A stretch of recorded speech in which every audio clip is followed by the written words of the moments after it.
সম্প্রতি একটা শিক্ষা প্রতিষ্ঠানে মেয়েদের দিকে তাকিয়ে হাসার অজুহাতে একজন যুবককে নির্মমভাবে হত্যা করা হয়। শিক্ষা প্রতিষ্ঠানে প্রায়ই এ ধরনের ঘটনা ঘটতে দেখা যায়। এগুলো বন্ধের প্রকৃত উপায় কি হতে পারে? দেখুন, প্রথম কথা হলো, এদেশে মানুষের জীবনের কোনো মূল্য আমরা এখনো নির্ধারণ করতে পারি নাই, নিশ্চিত করতে পারি নাই। মানুষের বেঁচে থাকার অধিকার নিশ্চিত করতে পারি না। এটা হলো আমাদের সবচেয়ে বড় দুর্ভাগ্যের বিষয়। আমরা অনেক লম্বা লম্বা কথা বলি, অথচ প্রায় সময় এ ধরনের ঘটনা শোনা যায় যে একজন মানুষকে ধারণার ভিত্তিতে, কোনো অভিযোগের ভিত্তিতে পিটিয়ে মেরে ফেলা হয়েছে। যারা মেরে ফেলেছে তাদের শাস্তি নিশ্চিত হয়েছে, এইরকম ঘটনা আমরা শুনতে পাই না। খুবই দুর্ভাগ্যজনক একটা বাস্তবতা। কবে আইনের শাসনে দেশে প্রতিষ্ঠা হবে, কবে হাই হ্যালো বন্ধ হবে, কবে প্রভাবশালীদের প্রভাবের দৌরাত্মে মাজলুমরা ন্যায় বিচার পাওয়া থেকে বঞ্চিত হওয়া বন্ধ হবে, সেটা একমাত্র আল্লাহ ভালো জানেন। তবে আমাদের সবাইকে সংকল্প করতে হবে সেদিকে যাওয়ার, এবং সেদিকে যেতে যারাই বাধা হবে তাদের বিরুদ্ধে দাঁড়ানো আমাদের প্রত্যেকটা মানুষের কর্তব্য। দেখুন, মেয়েদের বিষয়গুলোকে অবশ্যই একজন মুসলমান হিসাবে আমরা খুব শ্রদ্ধার সাথে, সম্মানের সাথে দেখব। কিন্তু আমরা দেখেছি যে বেশ অনেক বছর যাবত আমাদের দেশে আহ নারীদের ইস্যুগুলোতে অতি স্পর্শকাতর, কোনো কিছুরই অতিরিক্ত ভালো না, অতি স্পর্শকাতর করা হচ্ছে।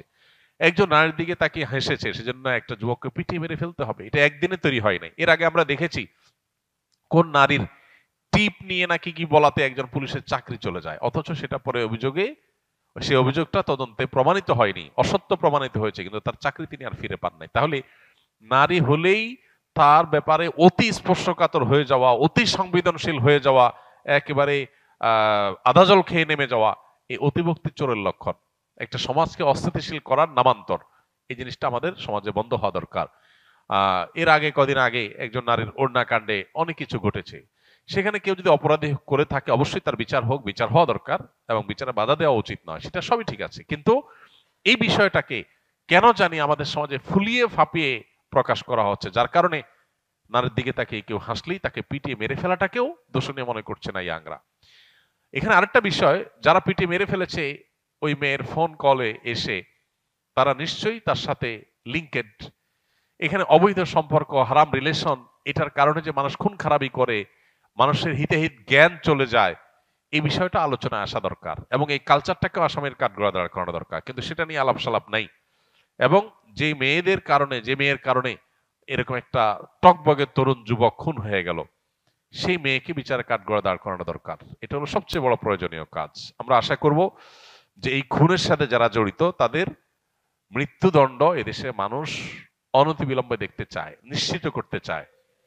আমরা যদি আজকে কারোর মৃত্যুতে মনে করি যে আমার ভাই তো মরে নাই, আমার নিজের বুক তো খালি হয় নাই, আরেক মা বাবার বুক খালি হয়েছে, তাহলে কালকে আমারটা খালি হবে।